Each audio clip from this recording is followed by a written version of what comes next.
Hello, in this lecture we're going to continue with Behavioral Economics and Modern Economic Policy, Chapter 22. Remember that our objectives are to explain the relationship between behavioral economic policy and mechanism design, define nudge and choice architecture and explain how they are related to behavioral economic policy, discuss the problems of implementing nudge and how the behavioral economic frame changes how policy is viewed, and discuss the concerns many traditional economists have about nudge and push policy.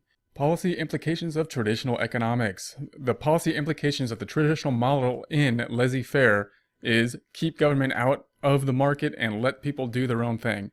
When we came up with this idea of the markets, when we came up with this concept that basically the markets make better decisions as to how much should be produced and who should produce it, than a small group of people making those decisions, then the natural outcome of that was basically the idea that we need to keep government out in all instances, let the market work itself out. Later on, we've kind of come to the conclusion that there are times when the market does not work. There's going to be problems with the market. And what we want to do is basically use the tool of the market. We want to use as much market tools as possible because we do recognize the power of the markets. But we also have to recognize when they falter and see if we can create better systems in those cases. So for example, the government should step in only to discourage trades with negative externalities and encourage trades with positive externalities. So remember that this one type of area where the market could falter, and things are like pollution. Is it going to be like a negative externality? We have the global warming debate now in terms of having negative pollution. The problem with that is that when we think about air pollution, it's not in the books, it's not in the bottom line of the company, such as other things like the utility bill is. So they're less likely to run up their utility bill because it's actually in their calculation than they are to do something with air pollution, which is not in the calculations. It's an external cost. Is it a cost to society? Clearly it is. Is it included in the books? It's not.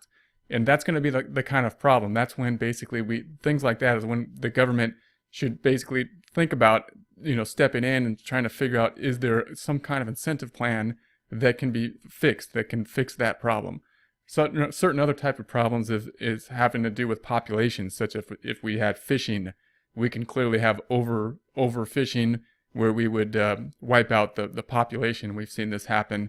And same type of idea, there's a problem in the market in some cases when that happens, and we have to think through, okay, something's not working within the market. How can we basically adjust the incentives to fix these types of problems? Behavioral economics focuses economists' thinking on people's predictable irrationality and designs policies that people's predictable irrationalities into account. So what we're going to try to do here is try to say, what are people going to do? How are they going to take into account their predictable irrationalities, meaning the things that they're going to do that are not basically based on just money, based on other things. We're going to try to predict what will happen.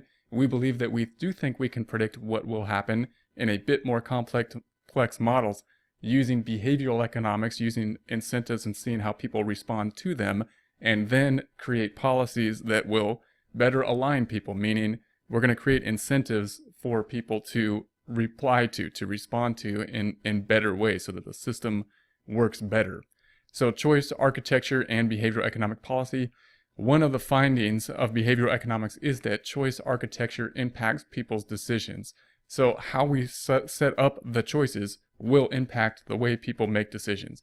We see this when we think of surveys. I think everybody's kind of seen this as well. If we want a response about somebody, if we ask someone whether they like or dislike or what their opinion of someone is, it depends on how we ask the question. So when we take the survey, if we were to ask someone, what is your opinion of this terrible person? We would probably get a different response than if we asked, what is your opinion of this great, excellent person who has given so much to society? That we would get different answers by the way we ask the question. That seems somewhat intuitive. The same thing's going to happen when we think about choices in an economy. So if we make choices in an economy, if we happen to be in an area where we're making the choice by ourselves, we may respond differently than if we were making a choice publicly. we may respond differently by the order of the choices and things like this. So choice architecture, how choices are presented. A nudge is a deliberate design of the choice architecture that alters people's behavior in predictably positive ways.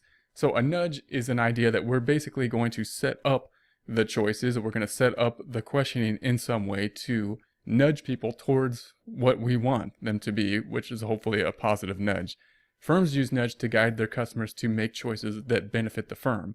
So we know that firms are going to do this, and of course they're going to do this with customers because they have an end goal of selling stuff. So if they can put the choices in there in order to help nudge customers to do what they want, they will tend to do that. And even if it's not monetary, even if we think things like they're trying to cut costs and cut questions and things like that, when we download programs or things like that, we know that the default policy is always there, and that's, we always go to the default, and that's kind of a way to quicken people's decisions. Nudge policy and libertarian paternalism. People's choices depend on how the choices are framed, and it depends on what is the default option. So in nudge policy, we have the government structure choices facing people so that they are free to choose what they want, but also more likely to choose what is best for them.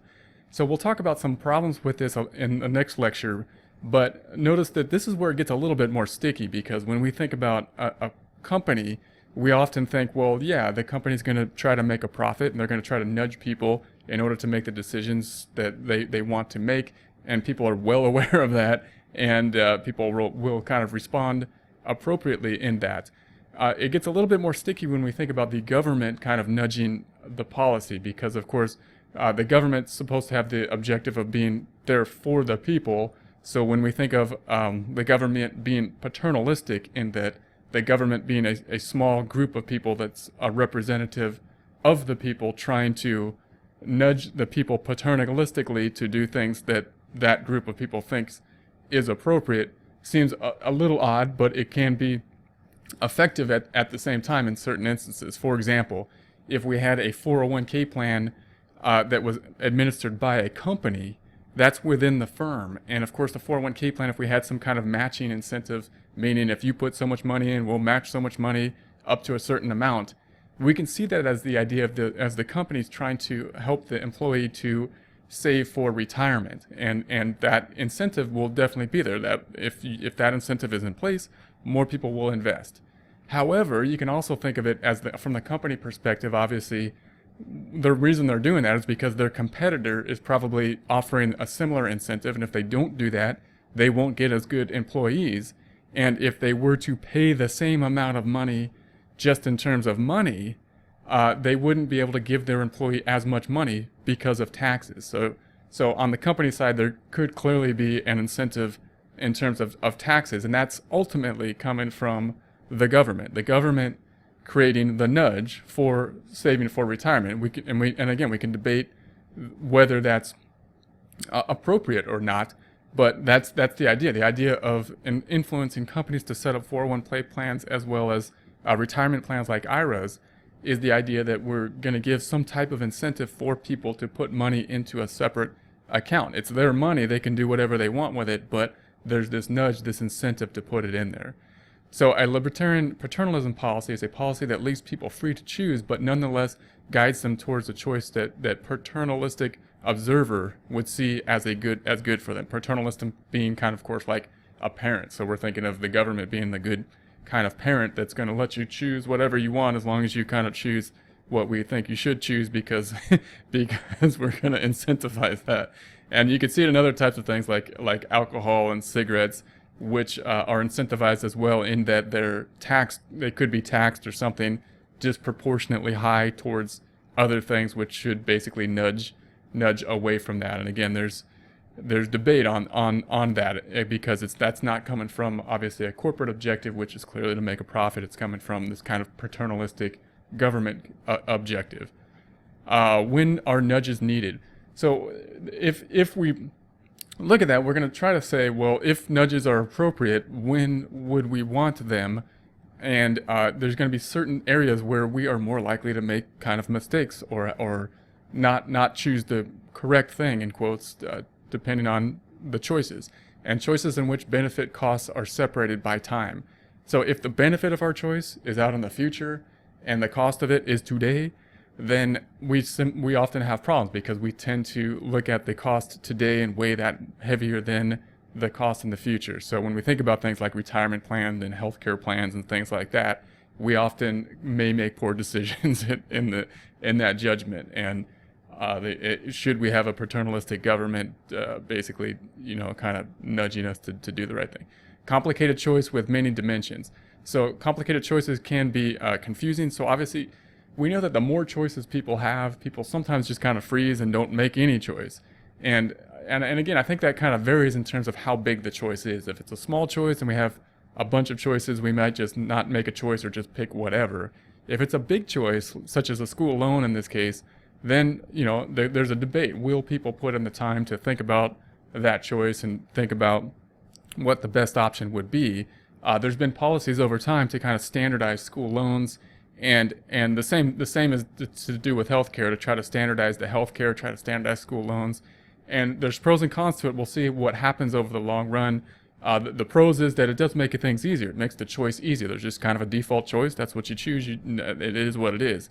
On the con side, there's no variety anymore. There's less of a market, and therefore, if there was a cheaper option maybe within the market, or different companies competing, or different types of loans competing for different markets, or being custom made for different individuals, meaning younger people taking out a different kind of loan policy or healthcare policy than older people, and that kind of thing. We have a one size fits all a bit more, and so there's going to be pros and cons, and those kind of debates are going to continue. Infrequent choices. So infrequent decisions provide little opportunity to practice making choices, evaluate feedback, or explore one's preferences. So when we make choices about things we do every day, it's pretty much automatic. We don't even have to think about it. It's more of a habit than a choice now. We just kind of automatically make the choice. But if we think about things that are infrequent, we're more likely to make a mistake because it doesn't come up a lot. Now, if we think about things like a home in this example, an infrequent choice that we make, again, it's a little bit different because a home is such a big purchase to many people. It's the biggest purchase that they're going to make a lot. So the question is, since it's infrequent, are they going to make a poor decision and need parental government guidance, or is it such a big decision that people are going to spend the time to put in the work to figure out the information there? And that's a question we're going to have. We have a lot of things on the home loans that are in there in terms of loans, in terms of writing off the interest on the home loans and things like that, which are clearly going to affect the market in many different ways. Two types of nudges. So we have the advantageous default option nudge. When faced with a choice, people are predisposed to select the default. So again, we talked about the example of this in a company, where a company, if you're downloading software or something like that, and you go through, we have to sign the waiver of all these different options. Do you agree with this and that and that? And we basically select the default options most of the time. And that simplifies the choice. Obviously, that can be applied in a lot of different areas. We can have the default option saying, this is what we recommend, and more likely that people will then choose the default option rather than having no box checked. Information and encourage nudges. So the government encourages people to make certain choices that government has decided are good for them. So again, there's debate as to whether this will be, how effective this will be, but clearly the government can make an argument and say, this is what we think you should choose, and how should we present that should affect it as well. If we're presenting it in terms of educating people and presenting both sides of the argument, could be very effective. If it's seen as being a biased perspective in a controversial topic, then it may actually have some negative outcomes.